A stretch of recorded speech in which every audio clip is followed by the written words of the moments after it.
The world moves fast. Your workday? Even faster. Pitching products, drafting reports, analyzing data. Microsoft 365 Copilot is your AI assistant for work. Built into Word, Excel, PowerPoint, and other Microsoft 365 apps you use. Helping you quickly write, analyze, create, and summarize. So you can cut through clutter and clear a path to your best work. Learn more at Microsoft.com/M365 Copilot. Here's my 30-second story with Guinness. As soon as my sister and I get home for the holidays, we don't even unpack. We head straight to our pub. The bartender already knows our order, Guinness and fries. We laugh all night, catch up with old friends, and walk home with faces sore from smiling. It's one of my favorite nights of the year. That was my 30-second story with Guinness. Guinness Draft Stout. Please enjoy responsibly. Imported by Diageo Beer Company, USA, New York, New York. Every Who down in Who Newville liked the holidays a ton. But where to get great prices on gifts, they had no idea. None. They searched and they searched for great gifts under $25. Gifts for spouses and friends and even their toddlers. When suddenly one Who shouted, Walmart has what you want, knowing they have Lego, Tree Hut, and low prices to flaunt. So they enjoy the holiday season as Who's often do. Cheering and shouting, Walmart has incredible gifts. Who knew? Find gifts they'll love under $25 at Walmart. This episode of How We're the Podcast is sponsored by LiveScoreBet, a principal partner of Sunderland FC. LiveScoreBet is the home of the total betting experience, combining live scores, real-time updates and stats with great odds and offers, all in one slick, easy-to-use betting app. For more information, visit livescorebet.com or download the LiveScoreBet app. And please remember, over 18s only, and please bet responsibly. For more information, go to gambleaware.org.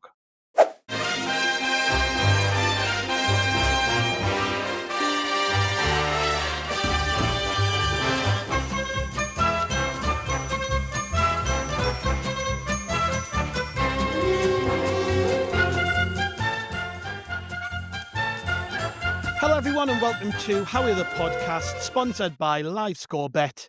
It's Gav and you join us for this week's opposition preview. We are playing 3 games in a week. We've just played at the weekend.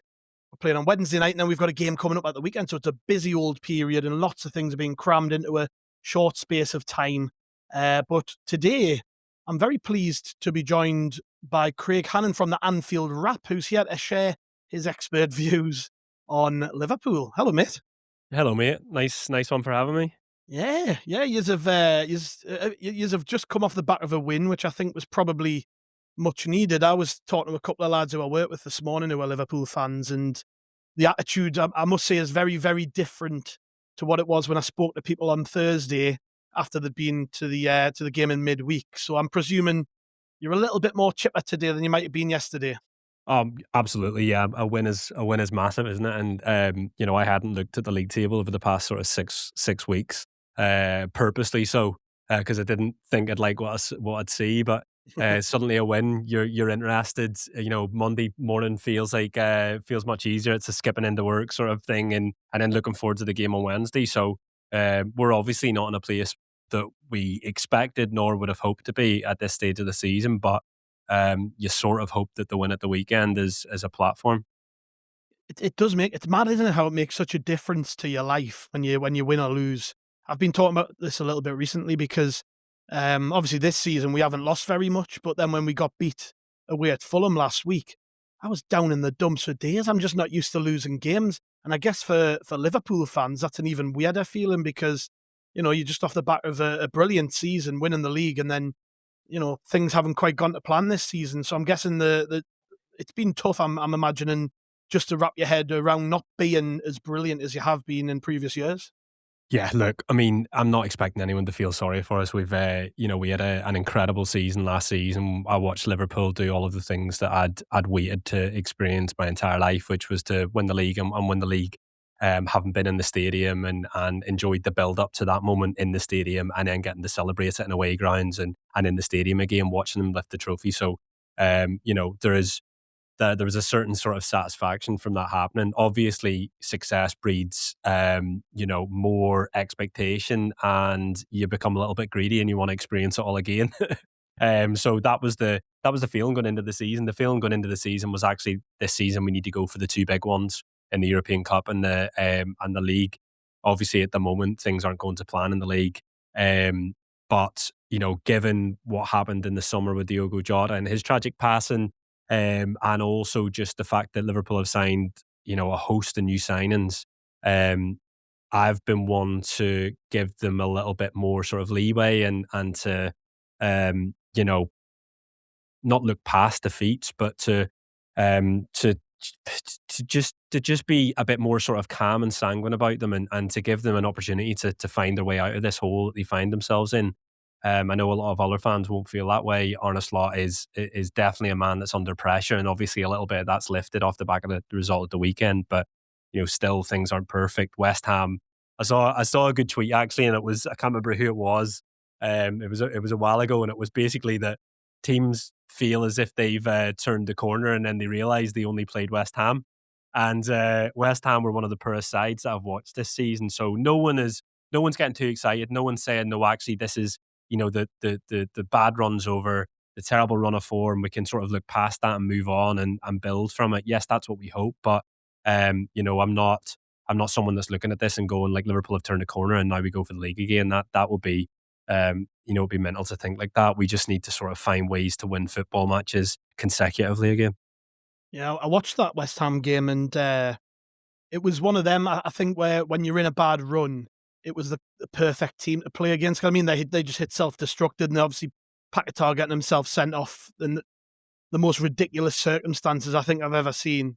But you've still got to go there and win. We played West Ham first game of the season, and I'm glad we played them first game of the season. It was the perfect setup for Sunderland to get going. But still, you've still got to win the game, haven't you? You've still got to go out there. You've got to put a performance in, get the job done. It doesn't matter how bad the other team are. If you don't turn up, you can still end up with egg on your face. Absolutely. I'll admit I have a real soft spot for Sunderland. So I'm from Northern Ireland, so I'm a big fan of Trey Hume and that big Dan Ballard. And so I watched your first game of the season to watch those two play, and fucking hell, yous are having the most fun in the league is the first thing I'd say.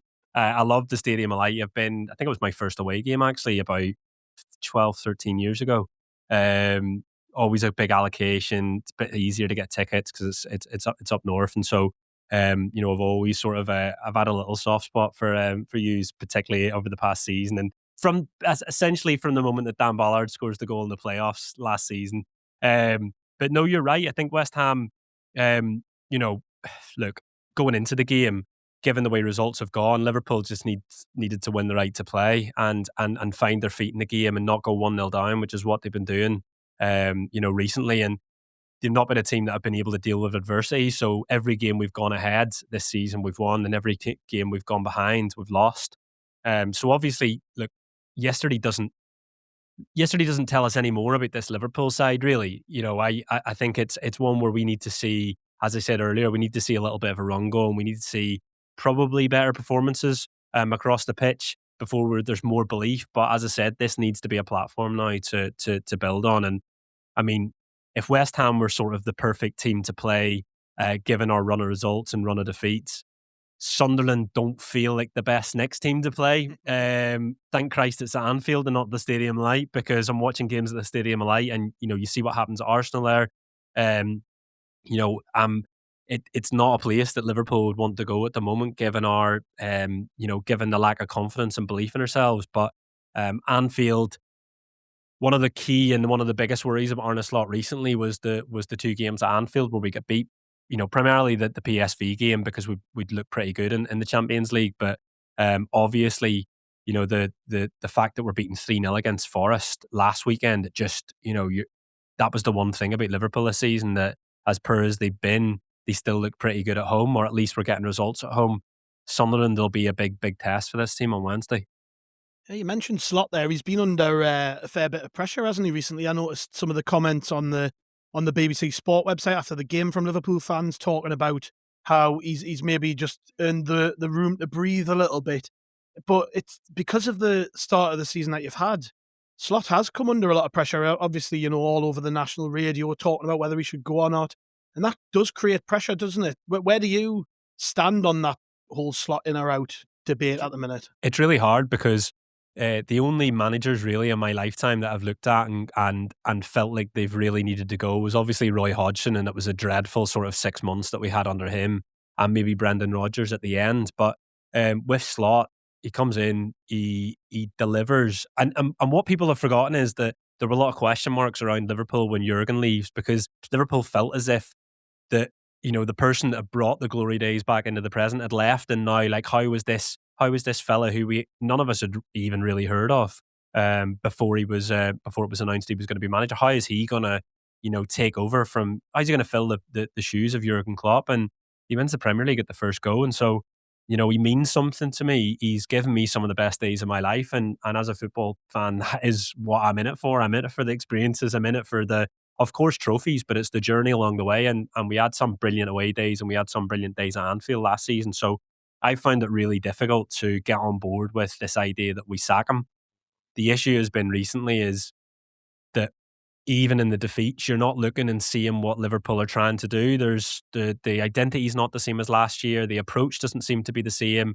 And if it is, it's not working. It's breaking down. You've been looking at Liverpool right across the pitch, and it's been sort of, it's Mo Salah really that you've looked at and thought he's really embodied our downfall, because you look at him last season, he scores over 35 goals or whatever it is, and in this season he just looks a shadow of what he did last season. So I've been worried for him. I've been really worried for him because there have been no green shoots. Now he's got 3 points.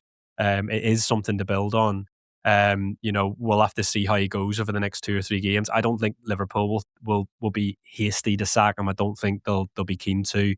I think there's enough sort of mitigating factors, both with the way the season starts with Diogo's death, with the number of new players that he's brought in and been expected to sort of embed quite quickly. He spent a lot of money, but then he sold a lot of players, and that's what the mainstream media keep forgetting, is we sold players like Diaz. We've lost a few, Trent. We've lost a few big players across the team. So I'm patient. I'm willing to give him, a lot more time than maybe some are. But the next 3 games, particularly this week, it's massive for him because he's now got the away win that he's needed. Sunderland will be a really, really difficult, a difficult opponent. And then we got Leeds away 5:30 on Saturday night, Ellen Road. When you're finding things this difficult, games look so much more harder than what they will have at the beginning of the season. And this, in theory, was a nice-ish run for Liverpool, but given how they've done, it looks difficult. But the manager's going to have to find his way out of this, and there is a lot of work to do. But as I say, there's green shoots from the win. There's green shoots from the fact that Isak gets a goal and Wirtz's performance as well.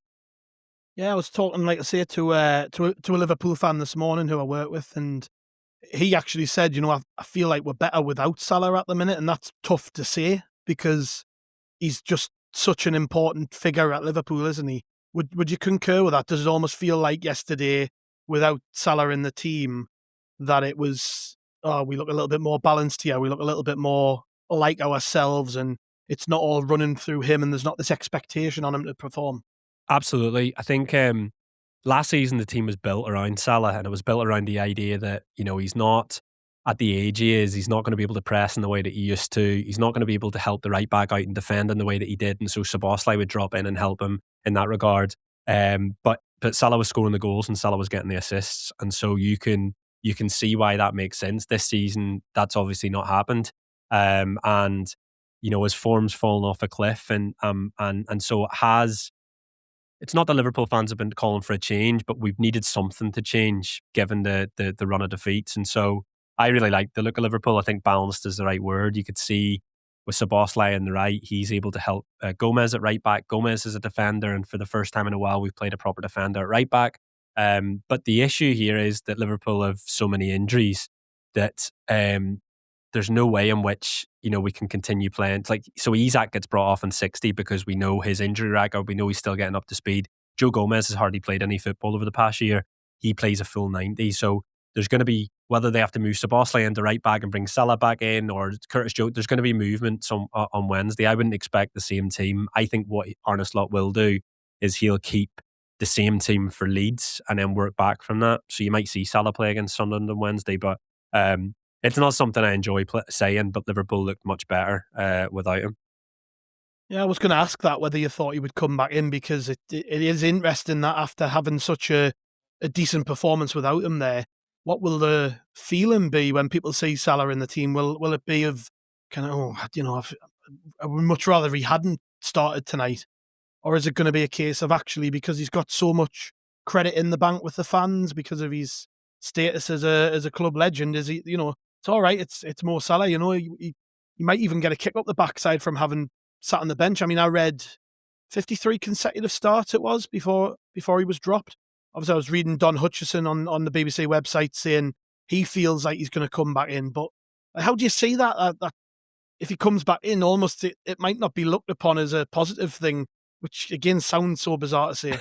I know what you mean. I think he has got so much credit in the bank. I think no Liverpool fan's going to look at the team sheet and go, for fuck's sake, Salah. I think it's going to be more maybe a little feeling of uneasiness. There will have been a feeling of, right, we found what works in theory, even though it is West Ham. We found what works. We go ahead with that again. I just think, given the fitness of Wirtz, of Isak, of Gomez, you've got players there that we probably can't play 3 times in a week, and so an away game, I just think it works much better to play that team in an away game because you know that it's worked away, and go with Salah at home. The thing, and you've said it there, the Salah's been a footballer that both Jurgen Klopp and Arne Slot have not liked to sub, and they've not liked to drop either. I remember when Jurgen dropped him once, and it might have been slightly because of injury, but he was on the bench. It was against Brentford a couple of seasons ago, and he brings him on, and Salah comes on, and he's just electric. He's incredible. Same with against Rangers a couple of years ago, where he brings him on, he scores the quickest hat-trick in the Champions League ever. So this is a man that if you set a fire beneath, it might just light something. So we might see that. Maybe that's just me telling myself things to make myself feel better at the moment, but I wouldn't rule out a big Mo Salah performance off the back of anger, and I'm all for that if that's the case. Yeah, you mentioned as well before Florian Wirtz and Alexander Isak finally putting in a performance where you look at them and you go, well, that's why we signed you. It was a really good finish from Isak, to be fair, against West Ham, wasn't it? And Wirtz was man the match, I would say, probably. Had a fantastic game. That must be a delight to see that they're actually coming to the table now. But do you see them starting again on Wednesday night, given that, or is it just a case of we're going to have to manage the minutes a little bit still? I think those two will have to play, or certainly Isak. I think Isak has to play. He comes off on 60. I think if your striker scored a goal, then it'd be mad to sort of keep him out. I think there is a fitness, as I mentioned, there's a fitness issue. There's a worry around him. I heard the manager talk about him, both him and Wirtz, where his backroom staff were saying that they were in the red zone and they both had to come off. So he may look at maybe dropping Wirtz into putting Wirtz onto the bench and keeping him for Leeds. But I think Isak has to play again.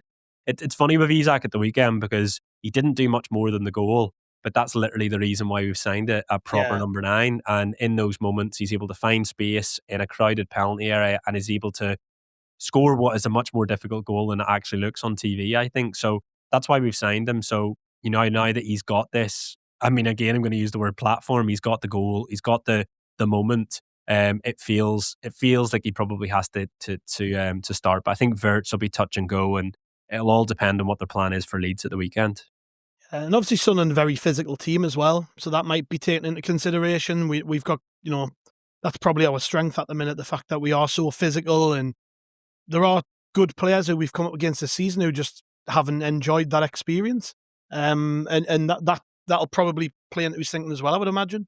Well, that's it, and that's been one of the things that that's something that I've been frustrated with Liverpool this season is we've got a lot of piano players and not enough piano carriers, maybe, or not enough players that feel as if they're the piano carriers. And I like that. At different times, Liverpool have looked a soft touch. They've looked like in a battle they wilt, and over the past 10 years, it's been, there haven't been many times where I've looked at Liverpool's side and said that, because you look through Jurgen Klopp's years, he always had those players that were able to fight and were able to battle and were able to work hard. Wirtz is a battler and he'll work hard, but at different times you've seen him just sort of stray out of games, maybe. But his pressing's great. He has an ability to sort of nick the ball off you. So I don't think he's going to look at Wirtz and decide off the back of that. I do think it will be to do with fitness. But that is my one worry about Sunderland. A very physical side. I don't want any of our players to be on the end of a try-human tackle. Let me tell you that. But But at some stage, Liverpool are going to have to win these battles if they're a serious football team. And what better way to start than Wednesday night against one of the most physical? Well, we'll come back after the break and chat a little bit more about the game specifically. We'll see you in a few minutes. Jamie Lee Curtis and Lindsay Lohan are back in Disney's Freakier Friday, now streaming on Disney+. We switched bodies. I am freaking out right now. I think I just peed a little. It's an absolute riot. And the only movie that can be described as So much weirder than the last time. What last time? it's the freakquel You ready? we've been waiting for. That absolutely slays. Disney's Freakier Friday, now streaming on Disney+, rated PG. This episode is presented by State Farm. Having insurance isn't the same as having State Farm. It's like needing the protection of an offensive guard on the football field, but getting an elementary school crossing guard. Sure, they're both guards, but you can only trust one to keep your quarterback safe when the game is on the line. So don't settle for just any insurance when there's State Farm. Like a good neighbor, State Farm is there. Oh, Hilton stay, your beds are soft and cozy. No lumpy couch, no stiff futon, no shower line at crack of dawn. Oh, Hilton stay. When you want holiday comfort you can count on, it matters where you stay. Enjoy comfortable rooms and friendly service when you stay with Hilton instead. Save up to 25% this season when you book with Hilton. Hilton for the stay. Terms apply. And welcome back to Howie the Podcast, sponsored by Live Score Bet. Just before the break there, we were chatting a little bit about that battle between maybe one or two of the Sunderland players and the Liverpool players, the physicality that might be involved there, Craig. And you mentioned Trey Hume. He's just dropped out the team for the first time at the weekend, but could well come back in for this one. But he's not the only one in the team, as I mentioned. We are a very, very physical side. And how do you see this game playing out from that perspective? Because Sunderland away from home have been okay. We won away at Chelsea, so we've went to a big club and managed to get a win. But I've dropped points away at Burnley, away at Fulham. But you kind of expect you're going, you win the majority of home games. You will lose the odd away game. But it's to be honest, this is how I see it. I think Liverpool almost have to match us in that battle to succeed, because even with the best players on the pitch in the world, it can be very, very difficult if the other team just get in amongst you and the press high and the win the second balls and the headers and things like that. It then becomes a bit of a game of attrition. I don't know how you see it playing out. I don't know whether that's you being a Liverpool fan, you'll know a lot better than me about how often you come through those battles as a team against more physical sides and stuff. So how do you see it playing out? Well, I think that if you look at the league this year, the league has moved towards a much more physical, longer sort of longer balls, more set pieces, long throw-ins, and Liverpool have really, really struggled with that. And so, when I've looked at this Liverpool side this season, what we used to be brilliant at is, we would go long when we needed to, but we would always win the second ball. And this season, we've really struggled again with that as well. We've struggled with most things over the past 6-7 games, but in terms of a battle, as I said, we've been a soft touch, and that's been one of the most frustrating things when you're watching this team. So I am fully expecting Sunderland to make it really, really difficult. I'm fully expecting it to be really difficult from set pieces, and that is a worry. I think what Liverpool's strategy has been this season is they felt like, well, if we play in the way that we play to the best of our ability, then we can beat the more physical teams. We can beat teams that are going to go a little bit longer, and that's not happened. It feels like at a time when the league's gone more towards this way and Liverpool's gone away from it, we've really, really struggled. So, I know Liverpool fans will be nervous going into this game, and given the form of Sunderland as well, it's top 4 form, and you're in the league for a reason. You're where you are in the league for a reason. I think Liverpool will just need to get through the first 20 minutes. This feels like a mad thing to say about Liverpool, the champions at Anfield, and I know you'll be listening thinking, this isn't crying it in. This is just off the back of, a really, really difficult couple of months for Liverpool. I would love a fast start from them. We at different times have seen that against Nottingham Forest. We start really well. First 30, we look like a Liverpool team that, from last year, really. But then it's the moment of adversity. It's when we go 1-0 down and the heads drop and suddenly we just can't pull ourselves out of this. So I'm hoping the confidence from the weekend, will help them sort of deal with that. But if I'm Liverpool, I'm starting fast and I'm going for the first goal, because we've seen that, when we win, it's when we score the first goal. When we go down and we find it difficult, that's whenever we find it difficult to deal with. Dan Ballard from corners is keeping me up at night. His Trey Hume tackles. Because I've lived and I've celebrated a number of those for the country. I don't want to see them on Wednesday night. Yeah, you mentioned that stat before about how when you're ahead you've won games, and when you've gone behind you've lost games. Sunderland have picked up more points than any other team in the league from losing positions. So that's an interesting battle too, isn't it? When you think that the way the two teams kind of mesh. But from my perspective, I'm looking at this and thinking, a point would be an amazing result, and how we set up might determine that in terms of, I can imagine us going with a back five again. How have you fared against teams who play with back fives? Because badly. I was wondering about that, because I'm looking at the results and I'm looking and thinking there's a couple of teams there who I know play with a back five. So you can elaborate on that if you want. I can. Yeah, we've struggled. Man United come to Anfield, and I was about to say historically, but over the past 5-10 years, we've done very well against United. I think they hadn't won there in 9 or 10 years, and we battered them whenever they turn up. Liverpool fans at that stage of the season expected maybe not to batter them, but certainly to win, because they won their first 5 games, some of which were from behind. And so, Man United on that day go with a back 5 and a 3, and we just really struggle. And then that becomes a blueprint. There's been a few teams that have played that way against us this season.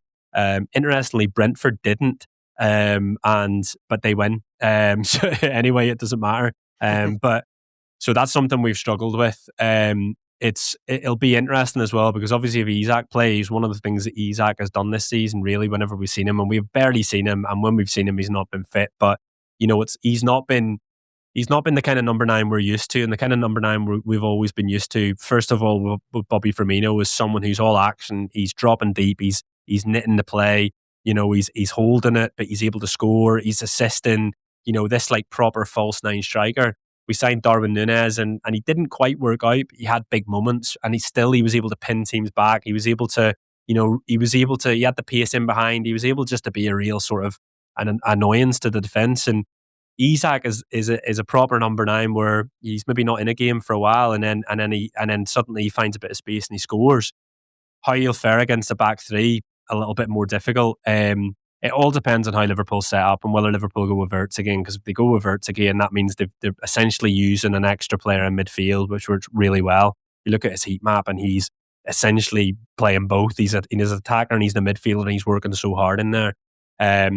But I think it's going to be a really difficult game for Liverpool. It's going to be a real test. And actually, if they come through this and they win, and God, if we get a performance from it as well, then that will be a moment where Liverpool fans will look and go, well, actually, this might be a turning point. But that's a measure of how well Sunderland have done and coped in this league. In fact, not just coped, they've flourished this season.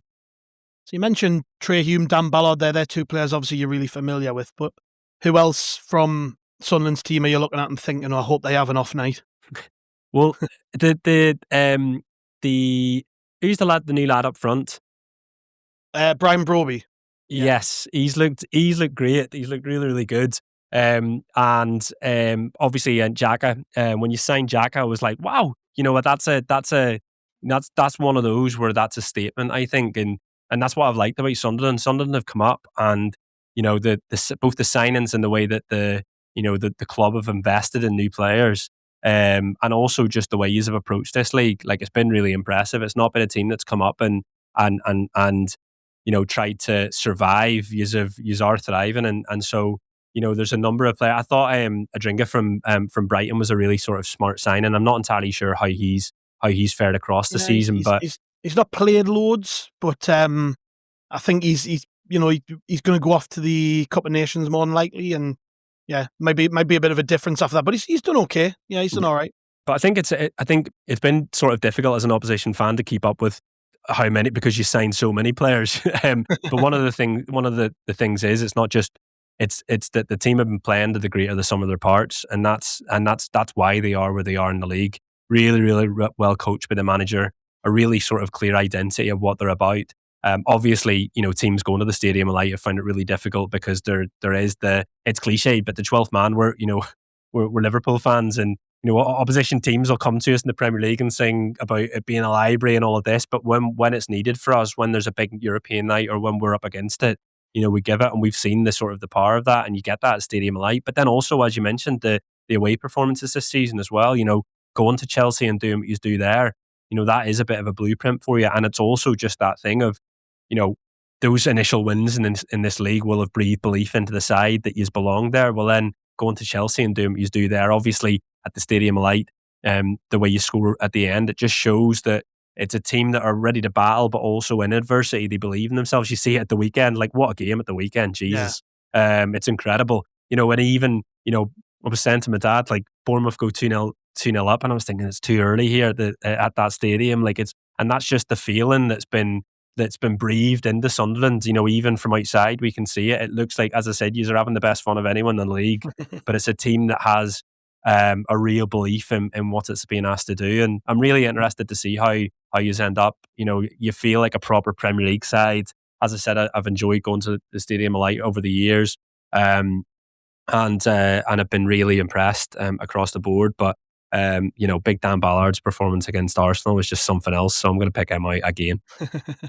Yeah, he's become a real fan favourite. It's strange with Dan Ballard, to be honest, because last season he wasn't first choice. He was behind Chris Mepham and Luke O'Nien in the pecking order, and he was injured quite a bit as well.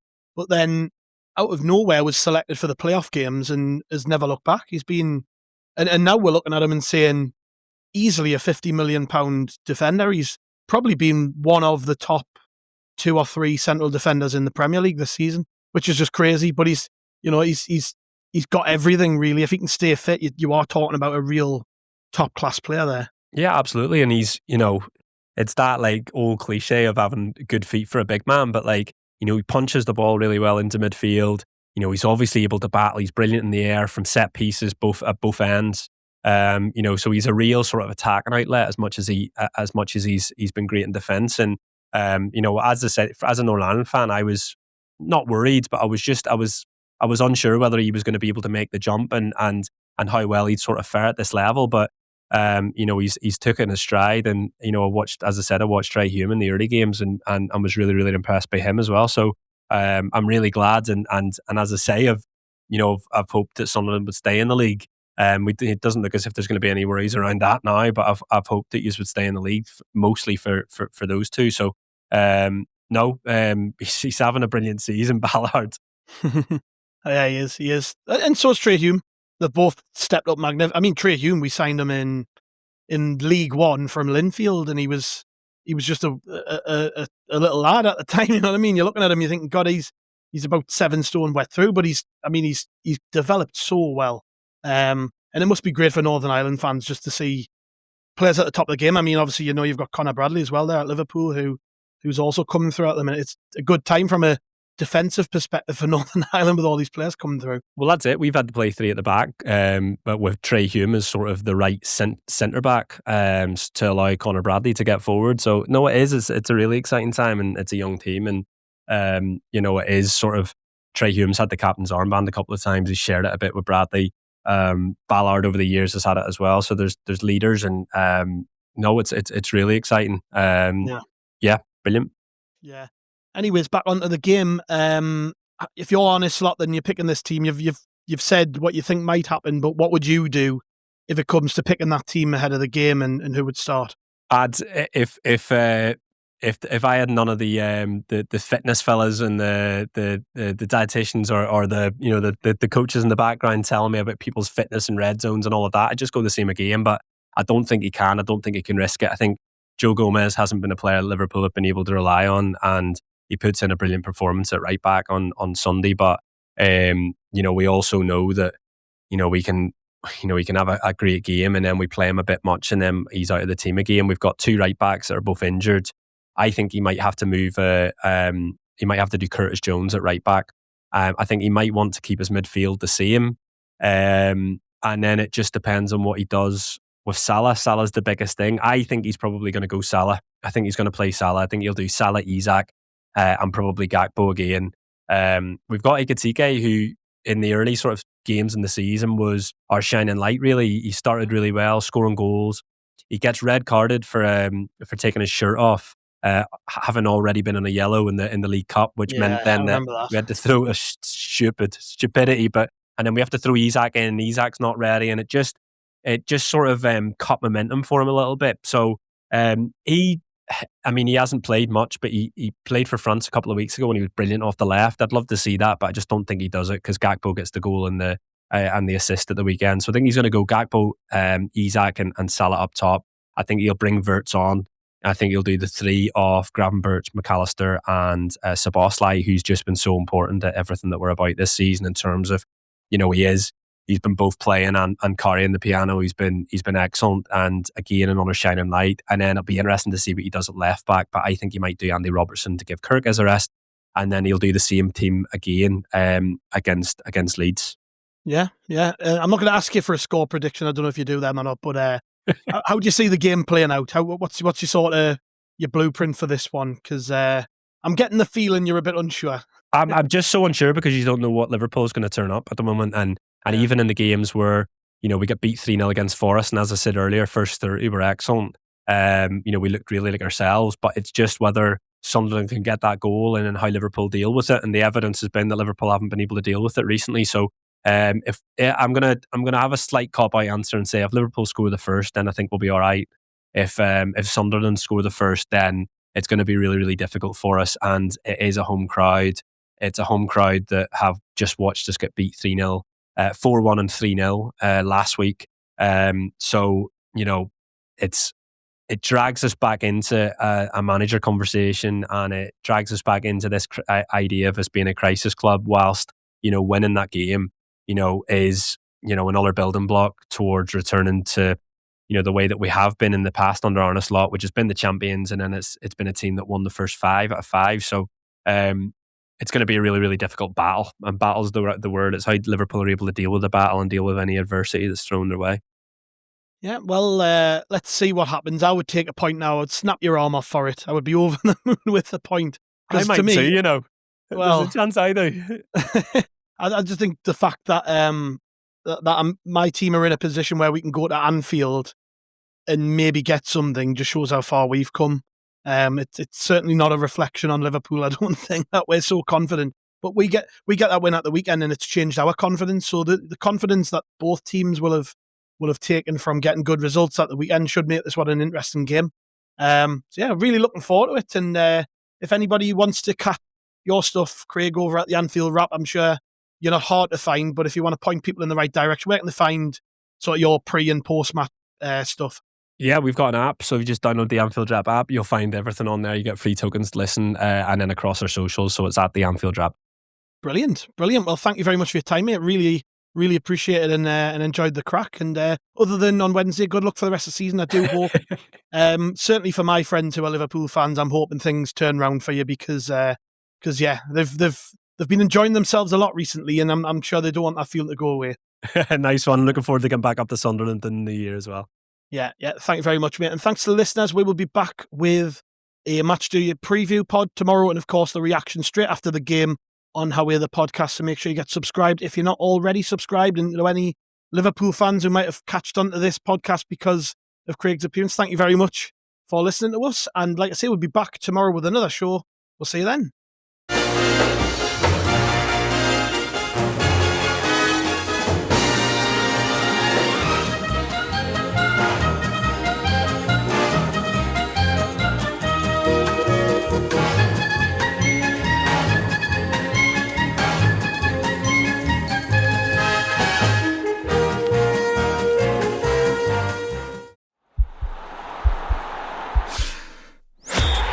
Podcast is part of the Sports Social Podcast Network.